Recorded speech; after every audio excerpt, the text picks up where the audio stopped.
Hi,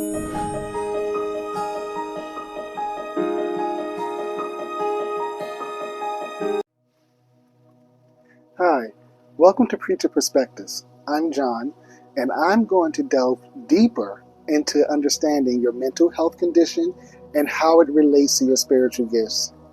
This is the third video in the three-part series on this topic. It's an important one for many because throughout history,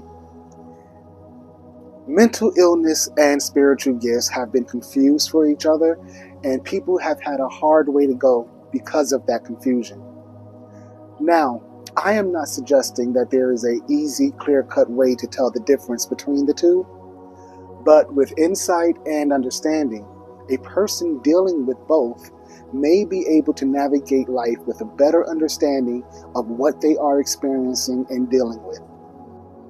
So, you've probably heard about people with mental health issues experiencing some pretty intense spiritual stuff. Things like seeing visions, feeling deeply connected to others, or even predicting the future. While it's true that some folks with mental illness might have these heightened spiritual experiences, it's not a one-size-fits-all situation. And remember, keeping on top of your mental health with professional help is super important along this journey. Now, you might be wondering, is my mental illness the reason behind these spiritual gifts? It's a tough question because mental illness symptoms and spiritual experiences can look a lot alike. They can feel alike too. If you're trying to figure this out, the best bet is to chat with a mental health expert. They can help you make sense of what you're experiencing.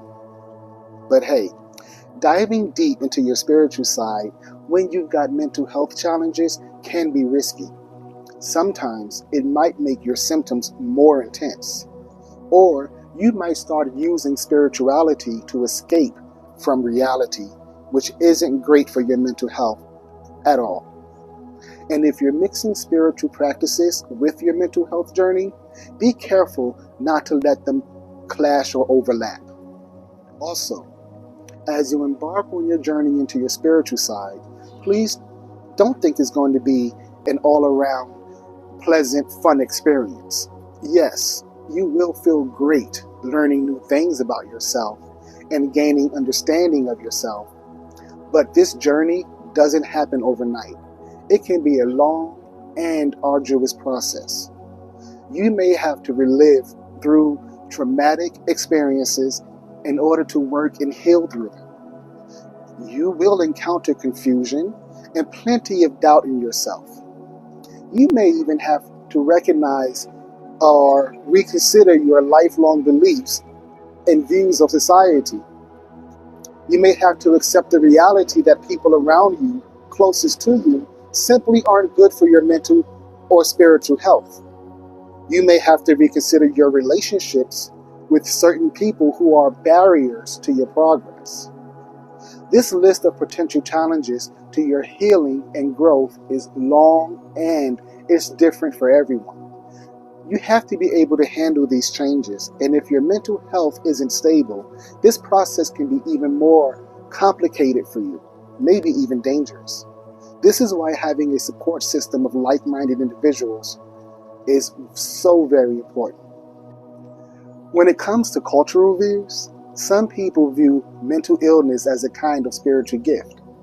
They say it can make you super sensitive to the world around you, or give you deep empathy. It may even boost your creativity, or even offer a unique spiritual perspective. While that's a pretty cool way to look at it, dealing with mental illness can also be really tough. So it's important to have a balance and get the right kind of support and encouragement. There's this idea out there that folks with schizophrenia have special abilities. Movies and stories often paint this picture. While there's some evidence that they might be more creative, it's crucial to remember that schizophrenia is a serious condition that needs proper care and support. It's not all about these gifts. The focus should be on helping people live their best lives with this condition. Talking about spiritual psychosis, or when a spiritual awakening gets way too intense, it's no joke. People might feel disconnected, hear things that aren't there, have a huge mood swing, or even start believing in out of the way conspiracies. If this happens, it's a signal to get some professional help. And when it comes to psychosis and spirituality, they're not the same thing, even though they can sometimes seem similar. Psychosis is a health condition with symptoms like seeing or hearing things that simply are not there. Spirituality, on the other hand, is about your personal beliefs and finding meaning in life. They can overlap, but it's important to know the difference, especially if you or someone you know might be dealing with psychosis. Lastly, spirituality can actually be a big help for people with mental health issues. It can give you a sense of purpose, comfort, and a community to lean on. It can help you cope and give you hope, but it's not a substitute for professional mental health care. It's more like an extra tool in your toolbox. So that's the lowdown on mental illness and spiritual gifts. It's a complex and fascinating topic, and understanding both can lead to a more balanced and fulfilling life. Remember, seeking help is a strong move, and there's always a way to manage mental health challenges while exploring your spiritual side. Keep an open mind and take care of yourself. So this brings us to the end of today's deep dive into the intersection of mental health and spiritual gifts.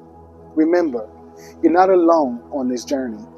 Here at Preacher Perspectives, we're all about exploring, understanding, and embracing the complexities of our minds and our spirits.